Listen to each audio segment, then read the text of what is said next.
কাবুল বিমানবন্দরে অব্যাহত বিশৃঙ্খলার মধ্যে গোলাগুলি, একজন নিহত। তালেবান বলছে 31শে আগস্টের মধ্যেই বিদেশিদের উদ্ধার অভিযান শেষ করতে হবে। অন্য হাজারো মানুষের মতো কাবুল ছাড়ার চেষ্টা করছেন একজন বাংলাদেশি প্রকৌশলীও। খুবই কম অপশন আছে। এয়ারপোর্টে হাজার হাজার লোক বসে আছে, আপনি যেতেই পারবেন না নর্মালি। যেটা আমার অন্যান্য কলিগ যারা গেছে তারা পাকিস্তান এম্বাসি হয়ে যায়, এখন পাকিস্তান এম্বাসি করে কি ওদের ট্রান্সপোর্টে এয়ারপোর্টে পৌঁছে দেয়। বাংলাদেশে 18 বছরের কম বয়সীদের জাতীয় পরিচয়পত্র দেওয়ার সিদ্ধান্ত, আর বাংলাদেশে প্রশাসন সমিতির বিবৃতিতে রাজনৈতিক দুর্বৃত্ত এই শব্দ দুটির প্রয়োগ নিয়ে আওয়ামী লীগে অসন্তোষ। এসব নিয়ে শুরু হচ্ছে বিবিসি বাংলার আজকের প্রবাহ।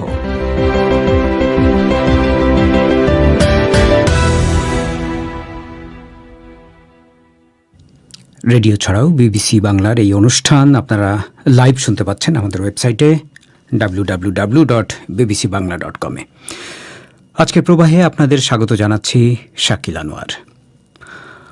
আফগানিস্তান ছাড়ার জন্য কাবুল বিমানবন্দরে হুড়োহুড়ি বিশৃঙ্খলা অব্যাহত রয়েছে এবং বিমানবন্দরের একটি প্রবেশ পথে অজ্ঞাত পরিচয় বন্দুকধারী এবং নিরাপত্তা বাহিনীর মধ্যে গোলাগুলি হয়েছে আজ। সে সময় একজন আফগান রক্ষী নিহত হয়েছে এবং অপর 3 জন আহত হয়েছে। বলা হচ্ছে জার্মান এবং মার্কিন বাহিনীও এই ঘটনায় জড়িত ছিল। কিভাবে এই গোলাগুলি শুরু হয়েছিল তা এখনও পরিষ্কার নয়। গত সপ্তাহান্তের পর থেকে এ পর্যন্ত কাবুল বিমানবন্দরের আশপাশে অন্তত 20 জন লোক নিহত হয়েছে। এদের মধ্যে অনেকে গুলিবিদ্ধ হয়ে এবং পদদলিত হয়ে মারা গেছে। ওদিকে তালেবান জানিয়েছে তারা পশ্চিমা দেশগুলোকে তাদের নাগরিকদের উদ্ধার অভিযান চালাতে 31শে আগস্ট পর্যন্ত যে সময়সীমা বেঁধে দিয়েছিল সেটি আর বাড়ানো হবে না। তালেবান কাবুলের নিয়ন্ত্রণ নেওয়ার পর গত 1 সপ্তাহেরও বেশি সময় ধরে কাবুল বিমানবন্দরে চরম বিশৃঙ্খলা চলছে। হাজার হাজার আফগান এবং বিদেশি নাগরিক মরিয়া হয়ে আফগানিস্তান ছেড়ে পালানোর চেষ্টা করছেন। ব্রিটিশ বাহিনীর দোভাষী হিসেবে কাজ করতেন এমন একজন আফগান তার স্ত্রী সন্তান নিয়ে বসে রয়েছেন কাবুল বিমানবন্দরে। তাকে কাবুল থেকে বের করে নিয়ে যাওয়ার জন্য তিনি আকুল আবেদন করছিলেন। We are in a hell. I'm asking from British authority. I work for you. Kabul বিমানবন্দরে অপেক্ষারত আফগান এই অনুবাদকের ভাষা ছিল এরকম: আমরা নরকের ভেতরে রয়েছি। ব্রিটিশ সরকারকে বলছি যে আমি তোমাদের জন্য কাজ করেছি, তোমাদের সাথে সব জায়গায় গেছি, ভয়ঙ্কর বিপজ্জনক জায়গাতেও আমি তোমাদের সাথে ছিলাম। আমি ব্রিটিশ সরকারের কাছে খাবার চাই না, আশ্রয় চাই না। দয়া করে তোমরা এই নরক থেকে আমাকে শুধু বের করে নিয়ে যাও। এভাবেই আকুতি করছিলেন ওই আফগান দোভাষী। কাবুলে আফগান টেলিফোন কোম্পানিতে গত 18 বছর ধরে কাজ করেন বাংলাদেশের প্রকৌশলী মোহাম্মদ কামরুজ্জামান। ঘণ্টা 2 আগে টেলিফোনে যোগাযোগ করা হলে তিনি বিবিসি বাংলাকে বলেন যে বর্তমান অনিশ্চিত পরিস্থিতিতে আফগানিস্তান ছাড়ার জন্য তিনি উদ্গ্রীব এবং তার জন্য নানাভাবে তিনি চেষ্টা করছেন। না, আমরা আসলে এখন আসলে সবাই আমরা যারা এখানে আছি, আমার সঙ্গে আরো বাংলাদেশি কলিগ আছে 6 জন, একই সঙ্গে থাকি আমরা একই কম্পাউন্ডে, এবং যাদের সঙ্গে কথা হয়েছে তারা সবাই যাওয়ার জন্য আসলে চেষ্টা করছে। এখানে আমি যদি আরো যোগ করি তাহলে বলতে হবে যে আসলে আমার ব্যক্তিগতভাবে বা আমাদের এই কোম্পানিতে যারা আছে তাদের নিরাপত্তার কোনো সমস্যা নেই। I mean that was completely ensured, এবং আমাদের কোম্পানি আমি বলবো সর্বোচ্চ নিরাপত্তা আমাদের দিয়েছে। এটা নিয়ে আমাদের কোনো চিন্তা নেই। আর আমাদের কিভাবে নিরাপত্তা দিচ্ছে আপনাকে? আমাদের নিজস্ব তো নিরাপত্তা কর্মী আছেই, তাছাড়া আমাদের এদের সঙ্গে সরকারের বা যে যারা ক্ষমতায় আছে যখন ছিল বা এখন যারা আছে তাদের সঙ্গে নিশ্চয়ই একটা লিয়াজও রক্ষা করে, ফলে আমাদের কখনোই কোনোদিন সমস্যা হয়নি। আমি দীর্ঘদিন এখানে আছি, তো আমরা এখন তো পরিস্থিতি ধরেন এতদিন হয়নি, কিন্তু এখন যে পরিস্থিতি সবাই খুব ভয় পাচ্ছে যে কি অবস্থা হয়। এখনো সরকার হয়নি, গত 8 দিন ধরে আফগানিস্তানে কোনো সরকার নেই, পুলিশ রাস্তায় নেই, যোদ্ধারা দেখছে রাস্তাঘাটের নিরাপত্তা। সেটা নিয়ে কোনো ধরনের কোনো উদ্বেগ কি আপনাদের হচ্ছে নাকি? না, এটা আমরা উদ্বিগ্ন হতাম, কিন্তু আমাদের যে স্বাভাবিক কার্যক্রম, আমরা হয়তো যারা বিদেশি আছি তারা হয়তো বাইরে যায় না বা যেতে পারি না, কিন্তু যারা স্থানীয় তারা কিন্তু আমাদের স্বাভাবিক কার্যক্রম চালাচ্ছে। ইভেন ফিল্ড মার্কেটিং বা ফিল্ড মেইনটেনেন্স টিমও কাজ করতেছে, এবং তারা তো আমাকে রিপোর্ট করে দিন শেষে বা কাজের জন্য তারা আমাকে কখনো এরকম কোনো ঘটনার কথা বলেনি যে আমরা যেতে পারবো না বা যাবো না, এখানে সমস্যা। আপনি ফিরে যাওয়ার চেষ্টা করছেন কেন তাহলে? আমি ফিরে যাওয়ার জন্য একটু আগে আপনি যেটা বললেন যে আসলে এটা তো সরকার নেই, ভোলেটাইল সিচুয়েশন, কখন কি ঘটে কোন দিকে মোড় নেই এটা তো আমরা জানি না। তারপর সরকার গঠন হওয়ার পর আসলে এর মানে কর্মকাঠামো কেমন হবে, তারা কিভাবে পরিচালনা করছে, তারা আমাদের জন্য মানে নিরাপত্তার হুমকি হবে কিনা, এটা তো আমরা আসলে এখনো জানি না। এটা খুবই প্রাথমিক অবস্থা। এই অবস্থায় আসলে সম্পূর্ণভাবে বুঝতে পারছি না আমরা আসলে কি হবে না মানে হবে। একটা অনিশ্চয়তা থেকে আপনারা যাওয়ার চেষ্টা করছেন, ফেরার চেষ্টা করছেন দেশে। তো কিভাবে হ্যাঁ, ফিরবেন, exactly। আর কিভাবে ফিরবেন? এয়ারপোর্টের যে অবস্থা আমরা দেখছি কয়েকদিন ধরে, মানে হাজার হাজার মানুষ সেখানে জড়ো হচ্ছে, ভিড় করছে। ফেরাটা আসলে আমি বলি, আমাদের সঙ্গে প্রায় শখানেক অন্যান্য দেশের ন্যাশনাল কাজ করতো, অলমোস্ট সবাই চলে গেছে। তাদের দেশ তাদেরকে নিয়ে গেছে, মানে বিশেষভাবে অথবা অন্য কোনো ভাবে ট্যাগ করে নিয়ে চলে গেছে। আমরাই এখন ঝুলে আছি।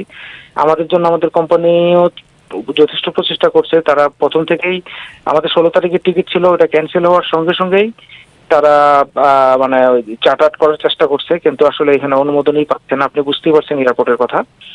তারপর এখন অন্যভাবে ওরা আমাদেরকে ইভালুয়েট করার চেষ্টা করছে, এবং আমাদের সরকার যে আছে, আমি নিজেও কথা বলেছি আমাদের পাকিস্তান মানে হাই কমিশনার মহোদয়ের সঙ্গে। তারপর বাংলাদেশ দূতাবাসের সাথে আপনি কথা বলেছেন, পাকিস্তান এবং তাশখান্দে। জি জি জি, আমার মনে হচ্ছে যে তারা একটা ওয়ে আউট বাইর করবে আমার দেশ মানে থেকে। কিভাবে আপনারা যেতে পারেন, মানে কি তারা ওয়ে আউট মানে বের করতে পারে? ওয়ে আউট মানে কি, এইখান থেকে যদি যেতে হয় আসলে খুবই কম অপশন আছে আমাদের কাছে। আমরা যেটা বুঝতেছি সেটা হচ্ছে কি, আপনি তো শুনেছেন এয়ারপোর্টে মানে হাজার হাজার লোক বসে আছে, মানে আপনি যেতেই পারবেন না নর্মালি। যেটা আমার অন্যান্য কলিগ যারা গেছে, তারা এখানে পাকিস্তান এম্বাসি হয়ে যায়। এখন পাকিস্তান এম্বাসি করে কি ওদের ট্রান্সপোর্টে এয়ারপোর্টে পৌঁছে দেয়। মানে সুনির্দিষ্ট এখনো পর্যন্ত আপনারা জানেন না যে কিভাবে আপনারা ফিরতে পারেন, তাই তো? মানে এটা তো আসলে মানে কি বলবো, এটা মানে মানে যোগাযোগ দেখে মনে হচ্ছে যে মানে আমার দেশ এবং আমার কোম্পানি দুটোই খুবই প্রচেষ্টা চালাচ্ছে।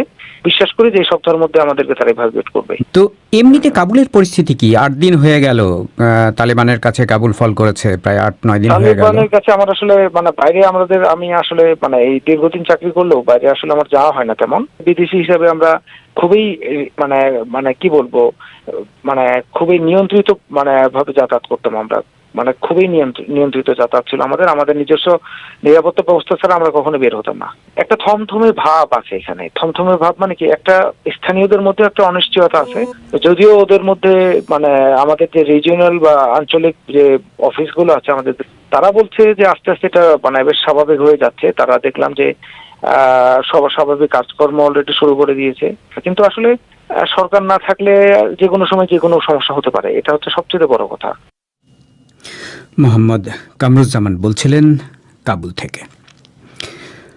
বাংলাদেশে নির্বাচন কমিশন 18 বছরের নিচের বয়সী অর্থাৎ শিশুদের জাতীয় পরিচয়পত্র দেওয়ার নীতিগত সিদ্ধান্ত নিয়েছে। তবে এই বয়সের 1/2 কোটিরও বেশি শিশুর তথ্য কিভাবে সংগ্রহ করা হবে সে ব্যাপারে নির্বাচন কমিশন এখনও কোনো পদ্ধতি ঠিক করতে পারেনি। নির্বাচক পর্যবেক্ষকদের অনেকে শিশুদের তথ্য সংগ্রহের বিষয়টিকে বড় চ্যালেঞ্জ হিসাবে দেখছেন। তারা বলছেন যে স্কুল ব্যবস্থার বাইরে থাকা শিশুদের বয়স সঠিকভাবে যাচাই করা প্রায় অসম্ভব হয়ে পড়তে পারে। ঢাকা থেকে আরও জানাচ্ছেন আমাদের সংবাদদাতা কাদির কল্লোল। 18 বছরের নিচে বয়সীদের জাতীয় পরিচয়পত্র দেওয়ার চিন্তার কথা নির্বাচন কমিশন বলে আসছে 1 বছরেরও বেশি সময় ধরে। এখন এসে আজ প্রধান নির্বাচন কমিশনের নেতৃত্বে কমিশনের বৈঠকে এ নিয়ে আলোচনা করে পরিকল্পনাটিকে নীতিগত অনুমোদন দেওয়া হয়েছে। কিন্তু এই জাতীয় পরিচয়পত্র দিয়ে শিশুরা কি করবে বা তাদের এটি কোন কাজে প্রয়োজন হতে পারে, এর উদ্দেশ্য নিয়ে এসব নানা প্রশ্ন তুলেছেন নির্বাচন পর্যবেক্ষকরা। তবে একজন নির্বাচন কমিশনার অবসরপ্রাপ্ত ব্রিগেডিয়ার জেনারেল সাদাত হোসেন বলেছেন, তার নেতৃত্বে গঠিত কমিটি শিশুদের জাতীয় পরিচয়পত্র ব্যবহারের ক্ষেত্রগুলো চিহ্নিত করে তা কমিশনের কাছে সুপারিশ করবে। তবে তিনি উল্লেখ করেছেন, শিক্ষা এবং স্বাস্থ্যসেবার ক্ষেত্রে এই পরিচয়পত্র ব্যবহার করা যেতে পারে। তারা প্রাথমিকভাবে এই উদ্দেশ্য নিয়ে কাজ করছেন। আমরা যেটা চাচ্ছি যে 16 বা 15 বছর বা ইভেন 14 বছর পর্যন্ত যাদের বয়স, তাদের তথ্যগুলো সংগ্রহ করা যায় কিনা। তো এখানে আমরা এমন ভাবে তথ্যটা নিব যেন তারা যখন 18 বছর যখন পূরণ হয় তাদের বয়স, তখন তারা যেন অটোমেটিক্যালি ভোটার হয়ে যেতে পারে। এবং আমরা 18 বছরের নিচে এই সময়টায় 16 বছর পর্যন্ত যেন একটা তাদেরকে একটা টেম্পোরারি একটা জাতীয় পরিচয়পত্র দেওয়া যায়। তো আমরা যদি এখন 16 বছর পর্যন্ত যদি আমরা দিতে পারি, সরকারের যদি কোনো রকমের ভ্যাকসিনেশনের কোনো প্রোগ্রাম বা অ্যাকচুয়ালি 16 বছর বয়সী যারা, তাদেরও কিন্তু বিভিন্ন রকমের সেখানে তাদের পরিচিতিটার কিন্তু প্রয়োজন হয়। তো সেই ক্ষেত্রে এটা আমি মনে করি যে বিভিন্ন রকমের সেবা প্রাপ্তিতে তাদের এটা বড় ধরনের একটা কাজে আসবে। অবশ্য নির্বাচন কমিশনের কর্মকর্তারাও মনে করেন এই পরিচয়পত্র কি কাজে দরকার হবে সেই ক্ষেত্রগুলো সুনির্দিষ্টভাবে চিহ্নিত করা না হলে এতে মানুষ আগ্রহী হবে না। কর্মকর্তারা জানিয়েছেন, গত বছর ভোটার তালিকা হালনাগাদ করার সময় 17 বছর বয়সীদেরও তথ্য সংগ্রহ করা হয়েছিল এবং সেই তথ্যের ভিত্তিতে তাদের পরিচয়পত্র দেওয়া সম্ভব হতে পারে। সেজন্য এখন এর নিচের বয়সীদের তথ্য সংগ্রহ করা হবে। এখন পদ্ধতি কি হবে নির্বাচন কমিশন সেটাও ঠিক করতে পারেনি। বিশ্লেষকরা সেখানেই সমস্যা দেখছেন। নির্বাচন পর্যবেক্ষণকারী একটি বেসরকারি সংস্থা ফেমার প্রধান মনিরা খান বলেছেন, বয়স সঠিকভাবে চিহ্নিত করা সম্ভব না হলে এই পরিচয়পত্রের অপপ্রয়োগও হতে পারে। বয়স নির্ধারণ করা এখানে একটা বিরাট জিনিস হবে। যেমন ধরেন আমাদের এনআইডি কার্ডের সঙ্গে আমি যুক্ত ছিলাম ফেমার থেকে, তখন দেখেছি বড়রাই তাদের বয়স বলতে পারে না।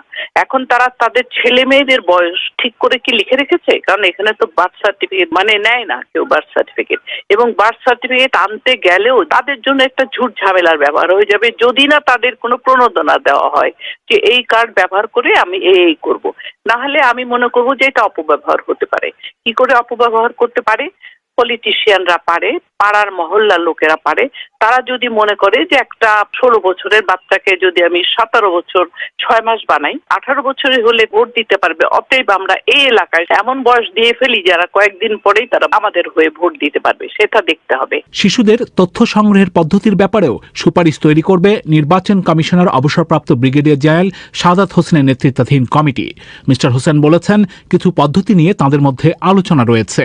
যারা স্কুলে অধ্যয়নরত যে সমস্ত ছেলে মেয়েরা যারা আছে, ছাত্রছাত্রী যারা আছে, এটা কি আমরা স্কুলের মাধ্যমে করা যায় কিনা এই ডাটা এন্ট্রিটা। এবং এর বাইরেও দেখেন অনেকে কিন্তু সবাই কিন্তু আবার স্কুলে যায় না, অনেকে স্কুল ড্রপ আউট কিন্তু অনেক থাকতে পারে। তো সুতরাং সেটা আরেকটা বিষয় আছে যে তাদেরটা কিভাবে করা যায়। তো সেটা কি জনপ্রতিনিধিদের মাধ্যমে, আমি বলতে চাচ্ছি জনপ্রতিনিধি বলতে এখানে ইউনিয়ন পর্যায়ের তাদের তথ্যটা আমরা সংগ্রহ করতে পারি কিনা, এই বিষয়গুলো নিয়ে আলোচনা করবো। তিনি জানিয়েছেন, এখন তাদের কমিটি আগামী বুধবার জাতীয় পরিচয়পত্র সম্পর্কিত বিভাগের সাথে বৈঠক করে সুপারিশ তৈরি করবে এবং পরে তা চূড়ান্ত করবে নির্বাচন কমিশন। তবে জাতীয় পরিচয়পত্র দেওয়ার ক্ষেত্রেই বিভিন্ন সময়ে বয়স নির্ধারণ সহ বিভিন্ন ক্ষেত্রে অনিয়মের অভিযোগ উঠেছে। এখন শিশুদের পরিচয়পত্র দেওয়ার ক্ষেত্রে অনিয়ম যাতে না হয় সে ব্যাপারে কতটা নজরদারি থাকবে তা নিয়ে প্রশ্ন থাকছে বিশ্লেষকদের। সংবাদ মুয়াজ্জেম হোসেনের কাছে। বিশ্ব স্বাস্থ্য সংস্থা বলছে, আফগানিস্তানের জন্য নির্ধারিত শত শত টন চিকিৎসা সামগ্রী কাবুল বিমানবন্দরে বাধার কারণে আটকে পড়ে আছে। সংস্থাটি চাইছে যেসব খালি বিমান লোকজনকে আনতে যাচ্ছে সেগুলো যাতে দুবাইতে গিয়ে সংস্থার গুদামঘর থেকে জীবন রক্ষাকারী সামগ্রী নিয়ে যায়। একজন মুখপাত্র বলেন, বাণিজ্যিক বিমানগুলো কাবুলে যেতে না পারার কারণে তারা এসব আফগানিস্তানে পাঠাতে পারছে না।